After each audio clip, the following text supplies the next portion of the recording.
aimerait styliser notre page, on aimerait arriver là.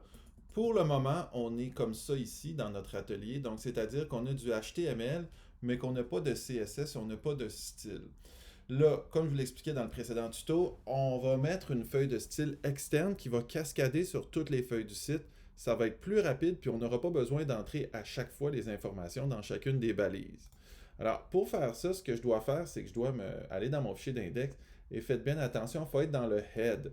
Et là, dans le head, ce qu'on va dire, c'est va chercher une feuille de style. Donc, c'est un lien.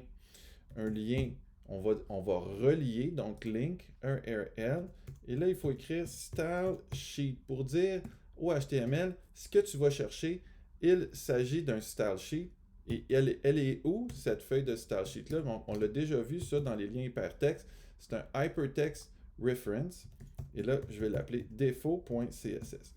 Au fond, ce que je suis en train de dire à mon HTML, c'est je vais te créer là, incessamment une page qui s'appelle défaut.css. C'est une style sheet, va la chercher.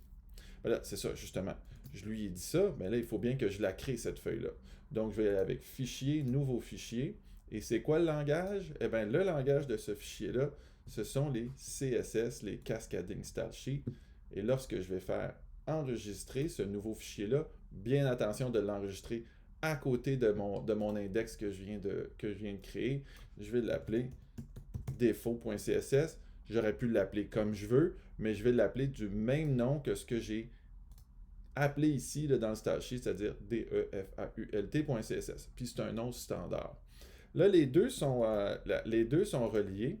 Alors, pour ce faire, là, je vais juste vous montrer une fois une règle. Donc, comment ça s'argumente, les CSS?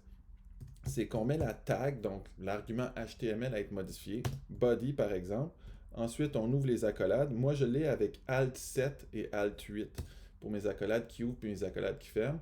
Et là, je m'en viens mettre la règle. Alors, par exemple, si j'y vais avec Font Family et que je choisis, oups, j'ai dit Font Family ici, et que je choisis d'y aller avec Arial, comme c'est le cas dans l'exercice ici, et que je sauvegarde, et que je m'en vais rafraîchir ici.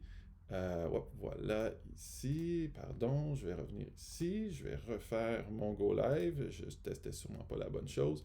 Donc, on voit que tout est rendu en Arial, parce qu'au fond, dans mon CSS, j'ai créé la règle body, puis je lui ai appliqué à la règle body le fait d'avoir la font family en Arial, donc ça s'est appliqué à toute la page. Évidemment, si je le mets dans Body, ça le met sur toute la page. Puis ce qui est bien avec les CSS, ce qu'on va voir là, dans les autres tutos, c'est que chacune des nouvelles règles que je vais créer va s'appliquer non pas seulement qu'à la page d'index, mais à toutes les autres pages du site, puisque ça va cascader sur chacune d'elles.